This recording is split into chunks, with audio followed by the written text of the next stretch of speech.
അല്ല, സലീം നല്ലൊരു കൃഷിക്കാരനാണ്. ഞാൻ കുറേ കൃഷി ചെയ്തിട്ടുള്ള ആളാ. ഞാൻ എൻ്റെ കുറേ സ്ഥലങ്ങളിൽ കൃഷി ചെയ്തിരുന്ന ആളാ. ശ്രീനേട്ടൻ ഒരുപാട് കൃഷി ചെയ്ത ആളാ.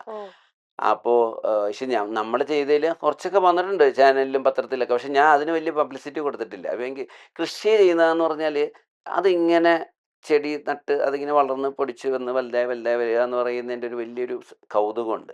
അത് മണ്ണിനെ സ്നേഹിക്കുക, അത് മനുഷ്യരെ സ്നേഹിക്കാൻ പറ്റുന്നവർക്ക് മണ്ണിനെ സ്നേഹിക്കാൻ പറ്റുന്നതെന്ന് എനിക്ക് തോന്നുന്നത്. അപ്പം അത് പിന്നെ അതുപോലെ വെട്ടിത്തുറന്ന് പലർക്കും പറയാൻ പറ്റാത്ത ചില കാര്യങ്ങളുണ്ട്. അതൊക്കെ പുള്ളി അങ്ങോട്ട് പറയും. അത് നമ്മൾ തന്നെ പിന്നെ പുള്ളിയുടെ മരണത്തെക്കുറിച്ച് പുള്ളി എന്തോരം ഭയങ്കരമായിട്ടാ പറഞ്ഞത് പുള്ളി. അത് അതിപ്പോഴാണ് കൂടുതൽ വരുന്നത് വീഡിയോയിലൂടെ. അത് കഴിയുമ്പോൾ നമ്മൾ കൂടുതൽ വരും. മുമ്പ് ഞാൻ കേട്ടിട്ടുണ്ട്. അപ്പൊ അതൊക്കെ എല്ലാവർക്കും അറിയാലോ. നാളെ അല്ലെങ്കിൽ മറ്റന്നാൾ വരും, നമ്മളെല്ലാവരും പോകാനുള്ള. പക്ഷെ അതൊക്കെ എന്ത് ശക്തമായ ഭാഷയിലാണ് പുള്ളി സംസാരിച്ചിരിക്കുന്നത്. അതുപോലെ പുള്ളി ഒരു സംവിധായകൻ കൂടെയാണ്. ആരോഗ്യപരമായിട്ട് ചില പ്രശ്നങ്ങൾ ഉണ്ടായതുകൊണ്ടാണ് 4-5 വർഷമായിട്ട് പുള്ളി ഒന്ന് സ്ലോ ഡൗൺ ആയത്. ഇല്ലായിരുന്നെങ്കിൽ പുള്ളി വീണ്ടും എന്തെങ്കിലുമൊക്കെ ഇവിടെ ചരിത്രം സൃഷ്ടിച്ചേനെ.